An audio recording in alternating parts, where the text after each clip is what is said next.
Bapak Ibu yang terkasih, saudara-saudari, di bagian depan ini ada pasangan-pasangan yang berulang tahun di bulan ini. Mereka akan mengucap syukur pada Allah karena Allah rupanya memberkati perkayaan mereka. Tapi mari Bapak Ibu kita mencoba untuk memahami dulu bacaan hari ini. Dua tokoh dalam Injil Lukas ditampilkan, yaitu orang Farisi dan juga pungut cukai. Dua orang, mereka juga dua orang pasangannya. Mudah-mudahan tidak yang Farisi dan pungut cukai mereka ya. Tapi paling tidak mewakili kita, dua tokoh.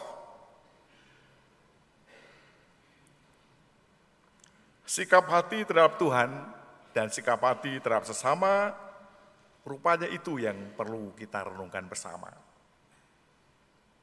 Orang Farisi datang di bait Allah untuk berdoa. Tetapi sesungguhnya dia tidak berdoa pada Tuhan. Ia hanya memuji diri karena setia dan taat menjalankan hukum Taurat dan juga menikmati keselamatan. Sebenarnya mereka tidak berdoa, hanya taat pada hukum Taurat dan merasa menikmati keselamatan. Karena apa? Tidak pernah merampok, tidak pernah berzina. 1/10 hasil karya diberikan pada bait Allah. Jadi mereka sepertinya keselamatan sudah di tangan saya. Dengan itu sebenarnya ia menutup hati bagi Tuhan untuk berkarya dalam hidupnya. Jadi karena merasa diri sudah sempurna, tidak membuka hatinya untuk Tuhan. Ngapain Tuhan diperlukan? Toh saya berkuasa, saya berusaha sekuat tenaga, hasilnya semacam ini. Sementara pungut cukai tampil sebagai orang yang merasa diri berdosa di hadapan Tuhan dan di hadapan sesama. Karena pekerjaannya, di Bapak Ibu yang tugas penarik pajak, tidak usah merasa berdosa kalau udah serakah ya. Karena pekerjaannya maka mereka merasa berdosa kepada Tuhan dan sesama. Dalam keterpurukannya, ia berharap penuh atas karya Tuhan yang mengampuni dan memberkati hidupnya. Kepada siapa lagi kami akan menghadap kalau tidak Tuhan yang Maha Adil, kata kita Putra Sirah ini. Orang yang terjepit berdoa dan pasti dengarkan. Dicaci sana, dicaci kiri. Rupanya orang yang terjepit ini bisa mengubah hidupnya. Karena mereka mengandalkan Allah. Sikap doanya menggambarkan perasaan diri yang tidak layak di hadapan Tuhan dan di hadapan sesama. Karena pekerjaannya. Di Bapak Ibu karena melihat pastor berjubah putih, lalu menganggap semua sudah suci. Ya Pak, sihan ya.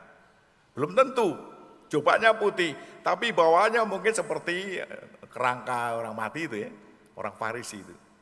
Kamu begitu seperti orang sempurna, tapi di bawahnya itu adalah tulang belulang, bisa jadi. Jadi Prodiakon tidak usah merasa sudah sempurna ya, karena pakai putih, fraternya pakai hitam, tidak apa-apa. Ya, takut kotor daripada nyuci putih ini. Seringkali kita merasa bahwa orang yang sudah rajin itu pasti orang yang hebat. Orang yang tertindas berseru dan Tuhan mendengarkan. Tadi gambarkan siapa orang-orang yang tertindas, orang-orang yang dicap bersalah dalam kehidupan ini. Perumpamaan Tuhan Yesus ini menarik untuk kita perhatikan. Karena dua tokoh itu ada di tempat yang sama, yaitu bait Allah. Di pasangan ini ada di tempat yang sama, rumah, tempat tinggalnya. Tidak masing-masing berbeda. Tinggal bersama mereka, Bapak Ibu yang menikah, tinggal bersama. Kebetulan ada pengalaman dari rumah Bapak. Saya kata, Pak, kok tidak pernah bertengkar? Di Bapak Ibu saya tidak pernah bertengkar di depan anak-anak. Kok tidak pernah bertengkar? Kamu udah dilatih bertengkar aja suka bertengkar pada adikmu katanya. Apalagi kalau bapak ibu bertengkar. Nah kalau bertengkar di mana? Di kamar tidur. Di bapak saya bertengkar itu di kamar tidur. Karena kami mengagumi bapak ibu kok tidak pernah bertengkar.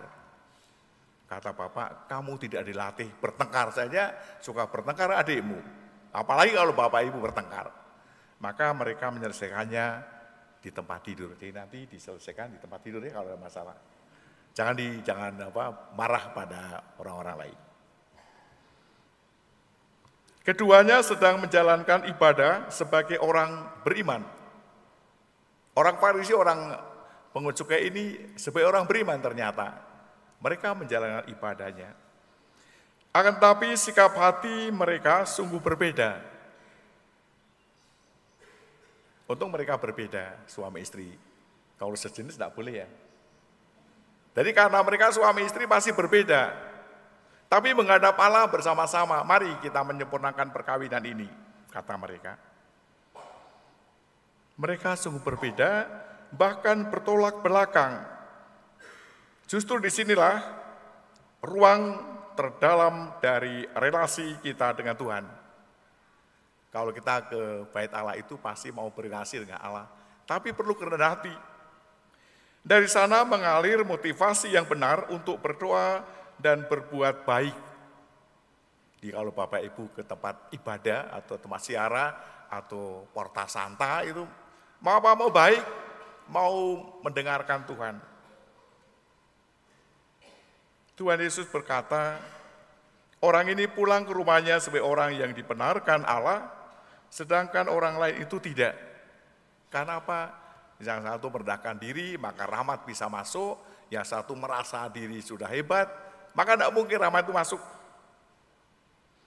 Sebab siapa saja yang meninggikan diri akan direndahkan, dan siapa saja yang merendahkan diri akan ditinggikan. Bapak Ibu yang kasih, kita sering terjebak dalam sikap tinggi hati. Kita, Bapak Ibu dan saya. Mosok pastor berdosa, seakan-akan sudah pakai jubah putih itu semua baik. Belum tentu. Tugasnya sebagai orang pastor, tapi bisa jadi saya juga cemburu, bisa iri hati, bisa juga malas berdoa. Tidak selamanya imam juga rajin. Merasa diri layak sebagai orang yang diselamatkan setelah berupaya untuk menjadi orang beriman yang taat dan saleh. Bapak Ibu berusaha menjadi orang beriman yang taat dan saleh, ya syukur. Tapi itu bukan ditinggal di hadapan Tuhan. Tuhan tahu isi hati manusia. Padahal keselamatan itu anugerah Allah semata-mata. Kata Paulus dalam bacaan kedua. Berkisah pada Timotius. Ini sudah terakhir nih, darahku udah kucucurkan. Hasilnya apa? Ternyata Paulus juga dipenggal kepalanya. Mati karena Kristus. Tapi dia berbahagia bisa menyampaikan Injil kepada banyak orang. Orang yang rendah hati dan mengandalkan Tuhan, itu tanda orang beriman. Orang beriman harus selalu membuka diri agar Tuhan dapat berkarya dalam hidup kita. Jadi kalau kita tidak perlu Allah, ngapain mesti datang ke bait Allah? Karena kita membuka hati, maka rahmat Tuhan pasti masuk. Apalagi orang yang sedang terjepit dalam situasi sulit. Kalau orang berdoa, doanya didengarkan. Orang yang sungguh beriman selalu mengandalkan Tuhan dalam hidupnya. Walaupun kali ini bukan di dalam pesta perkawinan, tapi karena HUP saya mencoba menyinggung soal perkawinan. Bapak yang kasih perkawinan itu dianjurkan oleh Paulus dalam surat Korintus. Ini ada kasih di antara suami istri yang disucikan, diperkaya dan diterangi oleh rahmat sakramen perkawinan. Di Bapak Ibu yang sekarang datang berpasang-pasangan, supaya menyadari bahwa dua orang menghadap Allah ini sedang buka hatinya untuk dicurahi Roh Kudus. Ialah kesatuan afektif, rohaniah, dan persembahan. memadukan kelembutan, persahabatan, dan gairah erotis. Di perkawinan ada erotisnya dan tidak bermutu gitu ya, harus ada. Dan juga tetap bertahan bahkan ketika perasaan dan gairah berkurang. Semakin lama menikah, kalau hanya lihat bentuk tubuhnya, tidak seni lagi. Rambutnya mulai putih, yang laki-laki mulai botak gitu ya. Kalau melihat secara fisik memang tidak menarik, tapi yang diperkaya adalah bahwa semakin lama hendaklah kalian semakin sempurna seperti Bapamu di surga sempurna adanya. Paus Pius ke-11 mengajarkan bahwa kasih semacam ini meresapi tugas-tugas hidup perkawinan dan juga mulai keutamaan keluhurannya. Di Bapak Ibu yang berjuang dalam perkawinan supaya makin sempurna, makin bisa dinikmati, maka rahmat Tuhan perlu. Dengan pencurahan Roh Kudus, kasih yang kuat ini merupakan cerminan persekutuan tak tergoyahkan antara Kristus dan manusia yang memuncak pada pengorbanan dirinya di kayu salib. Di Bapak Ibu yang ulang tahun, yang menikah ini, diperjuangkan Tuhan Yesus dalam salibnya ini. Ia tidak berdosa, tapi demi perkawinan kalian, maka ia berkorban demi kita.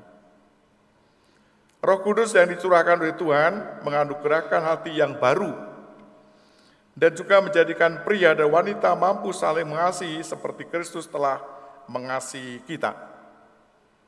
Kasih suami istri mencapai kepenuhan yang merupakan tujuan intrinsiknya, yakni cinta suami istri. Hari ini akan diungkapkan mewakili Bapak Ibu bahwa di hadapan Allah saya berjanji untuk setia. Beberapa menit, tapi yang harus diwujudkan adalah bertahun-tahun. Ada suasana terjepit, ada suasana bahagia. Tapi selama orang masih berdoa, Tuhan mendengarkan.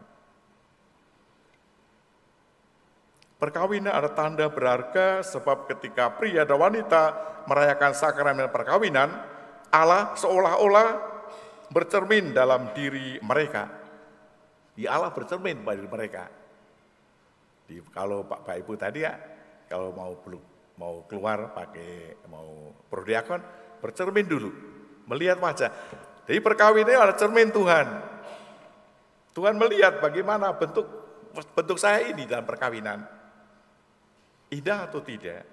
Nanti kalau Bapak Ibu tidak saling mengasihi, wajah Tuhan di sana peot berarti. Karena cermin Tuhan dalam perkawinan.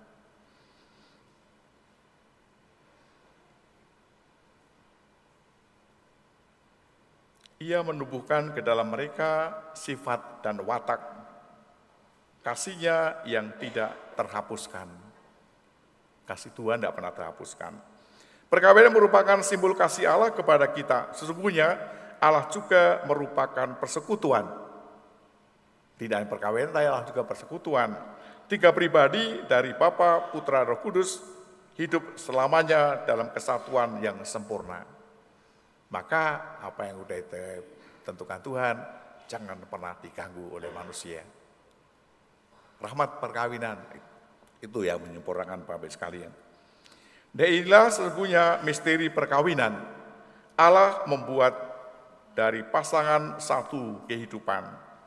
Ini merupakan konsekuensi sehari-hari yang sangat konkret sebab pasangan suami istri berkat daya sakramen dianugerahi misi yang besar dan khas, sehingga dimulai dengan hak-hak sederhana dan biasa dalam hidup.